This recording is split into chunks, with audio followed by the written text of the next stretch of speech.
Corinthiens chapitre 15. 1 Corinthiens chapitre 15. Voyons comment est-ce que Paul va nous orienter dans ce qu'il comprend comme la capacité. Je vais commencer au chapitre 1er, au verset 1er. Je vais lire une longue lecture et nous allons après expliquer ce que je suis en train de vous dire.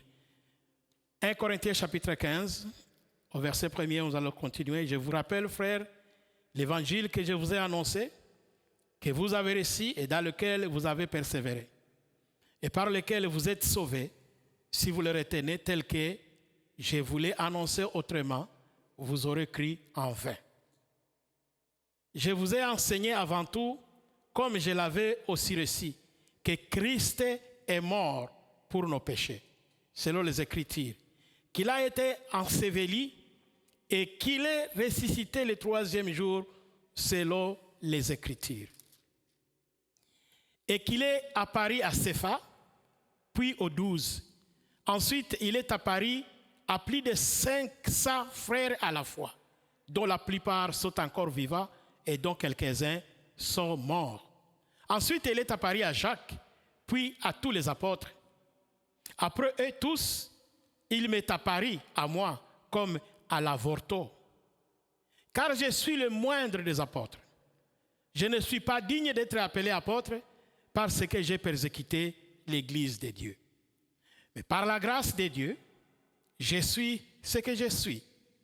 Et sa grâce envers moi n'a pas été vaine, loin de là.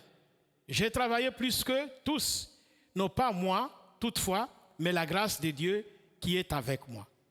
Ainsi donc, que ce soit moi, que ce soit eux, voilà ce que nous prêchons et c'est ce que vous avez cru. Or, si l'on prêche que Christ est ressuscité des morts, comment quelques-uns parmi vous disent-ils qu'il n'y a point de résurrection des morts? S'il n'y a point de résurrection des morts, Christ non plus n'est pas ressuscité. Et si Christ n'est pas ressuscité, notre prédication est donc vaine et votre foi aussi est vaine. Ça va bien? Donc, à ce niveau ici, lorsque l'apôtre Paul parle de l'Église, il veut nous dire que ça ne fait rien pour l'Église de croire que Jésus va nous guérir, que Jésus va nous donner de l'argent, que Jésus va faire des miracles, que Jésus va faire ceci. Si notre prédication et notre foi ne se penchent pas sur la résurrection, l'apôtre Paul appelle notre foi une foi vaine. Ça va bien? Une foi vaine. Comment vous allez donc apprendre? Si vous êtes avec Paul, vous allez avoir des problèmes dans l'église d'aujourd'hui.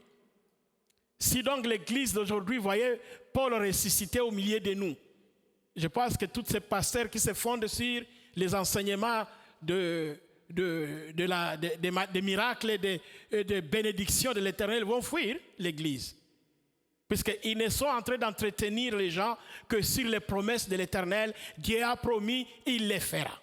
Et lorsque nous sommes en train de chanter les chansons ici, il fera, il a promis, il fera. Nous ne proclamons jamais suffisamment la résurrection de l'Éternel au milieu de l'Église. Et l'apôtre Paul souligne à l'Église de Corinthe que si la résurrection, la prédication, l'évangile de la prédication est absente dans nos églises, c'est-à-dire que notre foi est vaine. Ça va passer, je vous avais dit que la résurrection nous pointe vers notre origine. Lorsque Jésus est ressuscité, il dit à Marie Magdalène, allez dire à mes frères que je les précède à Galilée, c'est là qu'ils me verront.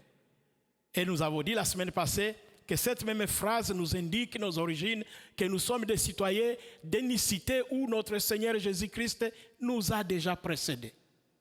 Il nous a précédés et nous allons les retrouver là-bas. Donc le message de la résurrection, c'est un message de l'espoir, de fondement, qu'après la mort, nous serons encore avec Jésus-Christ, nous vivrons encore. Et alors, l'apôtre Paul veut bien stigmatiser que si notre foi et si notre évangile, notre prédication n'est pas fondée sur la résurrection, cette prédication et cette foi-là est vaine. Allez donc dire à tous vos pasteurs que vous suivez de changer les prédications et de dire, commencez à nous prêcher la puissance de la résurrection. Les églises d'aujourd'hui devraient se pencher sur la résurrection. Et aujourd'hui, le dimanche que nous avons, c'est un symbole qui a changé le sabbat. Le dimanche n'est pas le jour de sabbat. Le dimanche, c'est le premier jour de la semaine, le jour de la résurrection. C'est pourquoi nous célébrons la résurrection le dimanche. Mais les gens qui font le 7e jour ont la raison de célébrer le 7e jour le samedi. Puisque le samedi, c'est le jour du sabbat. Et nous, les chrétiens, nous ne célébrons pas le jour de sabbat. Nous sommes sortis de cette alliance de sabbat. Nous nous sommes penchés au premier jour de la semaine, le matin, quand Marie et les autres se sont rendus à la tombe pour aller voir si le corps est encore là. C'est ce jour-là que nous, les chrétiens d'aujourd'hui, nous avons appelé dimanche. C'est ce jour de la résurrection. Donc nous célébrons la résurrection par notre calendrier. Mais lorsqu'il arrive de le prêcher à l'église, nous ne le prêchons pas.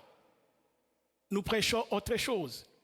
La semaine prochaine, dans d'autres jours, je vais vous enseigner ce que ça signifie, le Dieu d'Abraham, le Dieu d'Isaac et le Dieu de Jacob.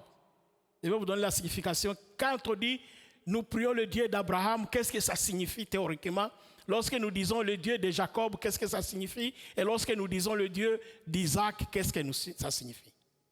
Maintenant ici, lorsque nous disons le Jésus, l'apôtre Paul, pour lui, dans le travail qu'il a fait, il a donné un autre qualificatif. Il a ajouté au nom de Jésus une autre qualité, un autre adjectif qualificatif qui lui veut que la prédication de nous tous puisse porter.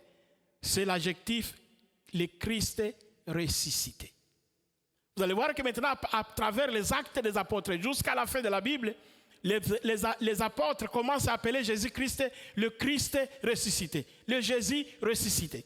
Et ce n'est pas par hasard qu'ils ont ajouté au nom de Jésus-Christ les mots ressuscité, puisque l'Église a trouvé une autre forme de vie et une autre raison de la foi en Jésus qui justifie que notre Dieu que nous servons n'est pas dans les tombes. La mort ne l'a pas assujetti. Notre Seigneur s'est réveillé de la mort.